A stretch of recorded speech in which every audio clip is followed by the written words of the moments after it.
Podařilo se ti střelit úplně první gól v této sezóně, tak jaké byly pocity? Pocity boli veľmi dobré, konečne to z nás spadlo a super, že sme pridali aj druhý, tretí gól a verím, že to dnešnou výhrou a týmto víťazstvom 90. minúte sme sa nejako odrazili a že budeme úspešnejší jak doteraz. No. Co ten průběh zápasu, kdy jsme dvakrát prohrávali? No, pravdu povedať, nervy až do konca. Bol, myslím si, že veľmi ťažký zápas na psychiku pre nás. A našťastie sme sa nezlomili ak tých predchádzajúcich zápasov, aj po tom druhom gole sme bojovali až do konca a tou nejakou vôľou,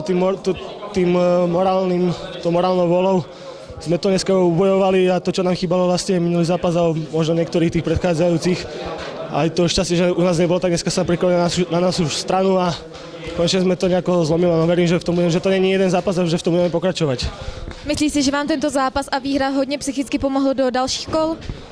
Tak verím, že nám to pomôže. No, musíme pokračovať v tom, čo dneska, aj v tých ďalších zápasoch a to, čo bolo minulý týždeň v tom Hradci, to si že môžeme dovoliť a hovorím, keď to budeme bojovať takto morálnou vôľou a touto psychikou, tak aj tá futbalová spôjde na hore a budeme aj lepšie aj na lopte, aj tie góly prídu sami potom už. Možná, že kdybychom nevyhráli, tak by se hodně rozebíral ten neuznaný gól. Jak si to viděl na hřišti?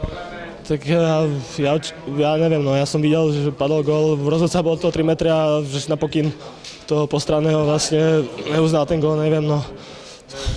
Ťažko sa tomu vyjadriť, hovorím, ja som to nevidel, takže to je jediné potom na tom kamerálnom zábere. No. Dobře, zeptám se i dalších kluků. Děkuju.